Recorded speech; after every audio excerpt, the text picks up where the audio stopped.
आज आपण बनवणार आहोत गोज्या। होळी असो की दिवाळी असो, बनवा घरच्या घरी मिठाई।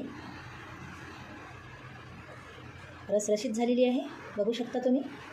स्वादगुरू रेसिपीमध्ये आपलं स्वागत आहे। आज आपण बघणार आहोत गोज्या कसा बनवायचा ते। एक ताट घेतलेला आहे मी, त्याच्यामध्ये आता आपण हे मैदा गाळून घेणार आहोत। एक वाटी मी मैदा घेतलेला आहे आणि पुन्हा अर्धी वाटी घेणार आहे।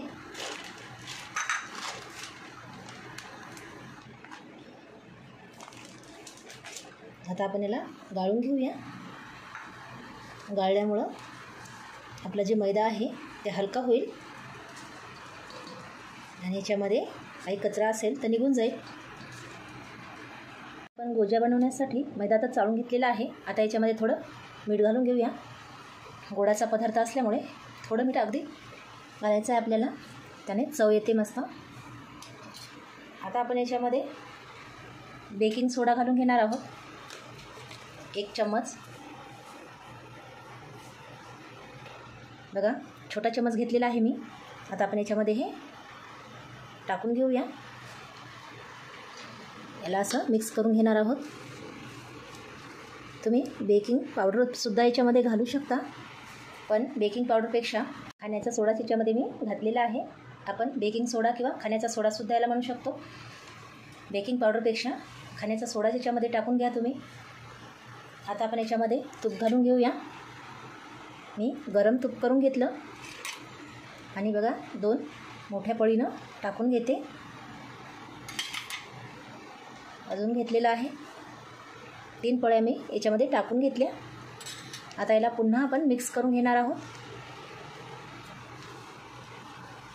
छान असं पुठ्ठं देऊन घ्यायचं आपल्याला। याला मिक्स करून घेतलेलं आहे। आता आपण याला मळून घेऊया।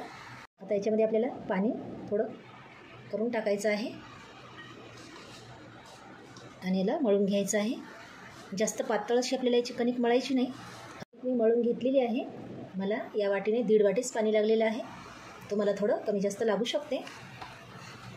आणि आपल्याला अशी घट्टच कणिक मळून घ्यायची आहे। आता आपण याला 2 ते 3 मिनिट झाकून ठेवणार आहोत।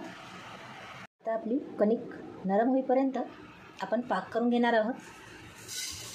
आता त्याच वाटीने मैदा घेतला 1.5 वाटी, तर त्या वाटीने मी 1 वाटी साखर टाकून घेतली। आता आपण याच्यामध्ये पाणी घालून घेऊया। त्याच वाटीने पाणी टाकून घेणार आहोत आपण। 1 वाटी टाकलेलं आहे, बघा अर्धी वाटी पुन्हा टाकते।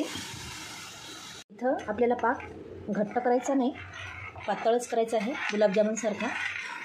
त्यामुळे इथं साखर विरघळून घ्यायची। साखर आपली छान विरघळलेली आहे आणि पाकाला छान उकळी पण आलेली आहे। आता याच्यामध्ये मी केसर घालून घेते। आपल्याला इथं वेलची पूड घालून घ्यायची आहे। बघा, आपला पाक हे तयार झालेलाच आहे। दाखवते तुम्हाला मी कशा पाहिजे आपल्याला ते। बघा, हाताला असा चिपचिप झाला पाहिजे, बस एवढाच पाक आपल्याला करून घ्यायचा आहे। जर पाक कडक झाला तर आपले जे गोज्या आहेत ते पण कडक होतील। टाकून ठेवूया आणि पुढची तयारी करून घेऊया। इथं आपली कणिक पण नरम झालेली आहे। थोडं हाताने याला पुन्हा आपण असं दाबून घेऊया।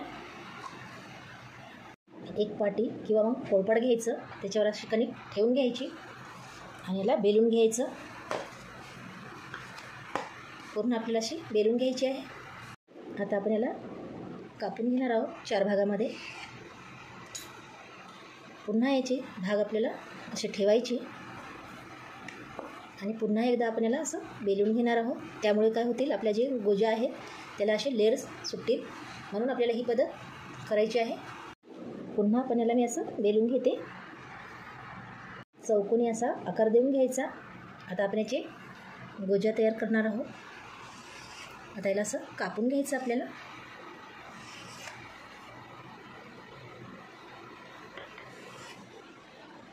पूर्ण तयार करून घेतले मी, मला दाखवते बघा, मस्त लेअर सुटलेली आहे। आता आपण याला तळून घेणार आहोत।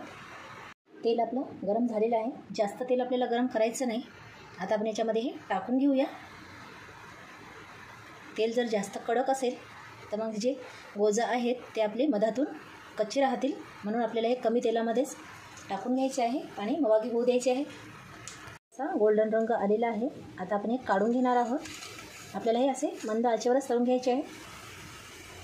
आपण गरम गरम पाकामध्ये हे टाकून घेणार आहोत.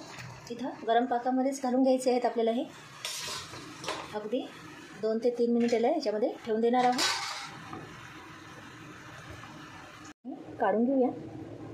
आपल्याला हे गरम पाकामध्येच टाकून घ्यायचे आहे, त्यामुळे जे पाक आहे ते आतमध्ये छान मुरले जाईल. मिठाई ही तयार झालेली आहे.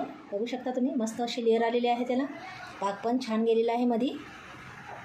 प्लेटमध्ये हे काढून घेते मी.